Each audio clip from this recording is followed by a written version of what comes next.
What's up, guys? It is I, once again, Yusuf Al-Sanad, and today, guys, I want to review Stanley Kubrick's 1971 science fiction satire, A Clockwork Orange. And guys, I was asked to review this movie by my fellow YouTuber and close friend Morgoth Ryuzaki, who is also known as Samuel Caron. He just started his own YouTube channel, and he's a YouTuber from Quebec who asked me to review this movie, A Clockwork Orange, which is by far Stanley Kubrick's most controversial work.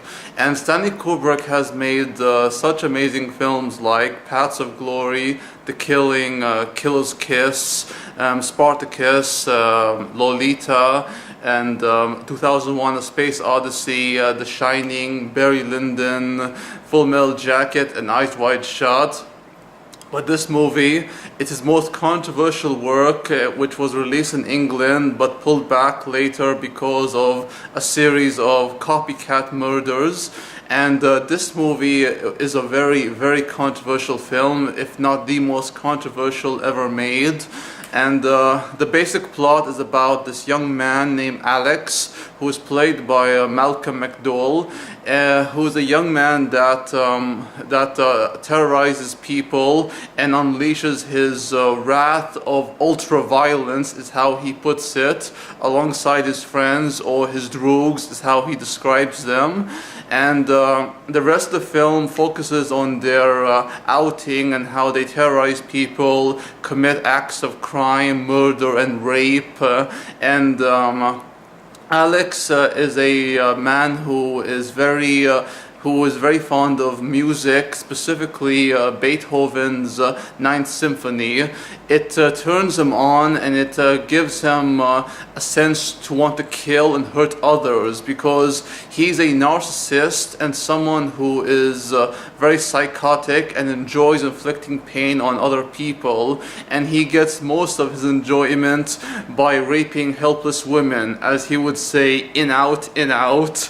And you get the idea of how deranged Alex the Large is. He's called Alex the Large, his full name, but the funny thing about this movie is that, guys, the main character is this son of a bitch right here, Alex, and he's a real SOB, he is. And the movie then transitions to Alex being betrayed by his droogs, and how he's taken into police custody. He's sentenced to 14 years, but Alex finds a way out by taking on this treatment, which is known as the Ludwig treatment, and he becomes cured. Now, this treatment involves him being mind controlled, basically, and how he is desensitized to violence, rape, and all sorts of heinous crimes. And this is the theme of free will versus government control, and how it's a very politically charged film that is also a science fiction satire on the whole government control and politics, and using this criminal right here, who is one of many, to lower crime, and how they remove people of their free will and their right to choose and their freedom of speech and stuff. And this movie is just so amazing, guys. I mean, there are acts of rape in this film. I mean, there are acts of rape, murder, and so. Guys, I mean, I am not going to give this guy, Alex, a pass, because I reviewed movies in the past where the characters, certain characters in the movies have raped other helpless victims, and Alex is no different. Now, what's interesting is that Alex has his charming qualities. It does not at all excuse him for raping these women, but what really fascinates me about this character is that in the second half of the film, you start to sympathize with this guy. I mean, he's a rotten son of a bitch, but yet you sympathize with him and you start to almost feel sorry for him, despite the fact that the people inflict the same suffering that he's done to them. And he's beaten old men, he's raped a helpless old woman and her while having her husband watch. He enjoys basically even torturing his own droogs, and yet despite all that, you sympathize with this guy on the second half, and it's hard to stomach that. And that is where I think most of the controversy comes from. Not just the copycat killing, but the fact that they allow you to almost sympathize with this guy and how he is just he's like a victim of his own insanity, and he's in his own personal world, kind of like the Joker in a way. And the Joker character has inspired many cartoonish killers who are very psychotic, very unhinged, and kind of sad too. And Alex is really a fascinating character, a despicable human being, yet a fascinating character nonetheless. And Malcolm McDowell is so excellent in this role. The dialogue in the film is obviously taken from the novel of the same name, but the novel and the novel and the movie are completely different, with different outcomes in the end.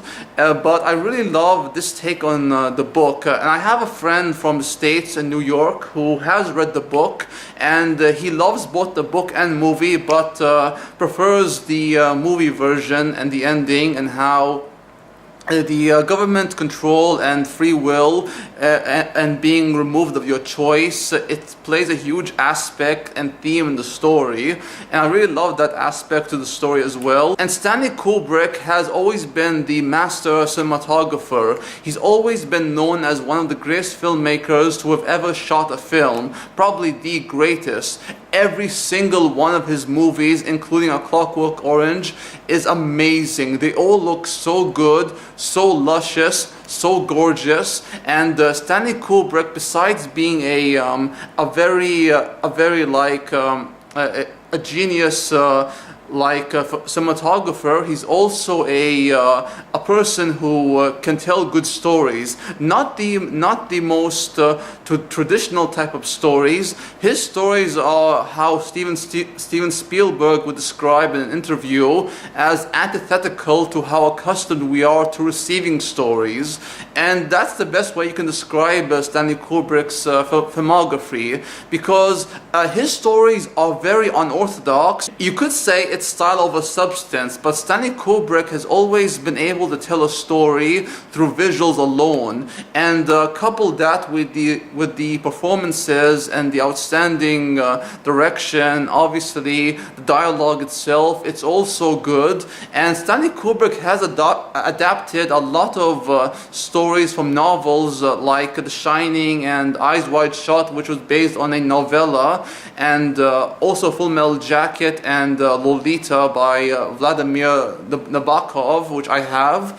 And it's a really interesting idea he has to adapt stories but completely change them, and he has received a lot of hate for it, especially by Stephen King's who wrote The Shining. And I can see the flaws in this movie in terms of how it was adapted, but as a film on its own merit, it's so good, guys. And Alex, once again, is an evil bastard, yet in the second half, you somehow sympathize with this man, and it's really amazing how Kubrick put so much attention to detail in the visuals and allowing us to slowly see Alex going from being the abuser to the abused. It's so interesting and engaging. I really love this movie a lot. It's probably my third favorite Stanley Kubrick movie after Eyes Wide Shut, and after, I would have to say, Dr. Strangelove, or How I Learned to Stop Worrying and Love the Bomb.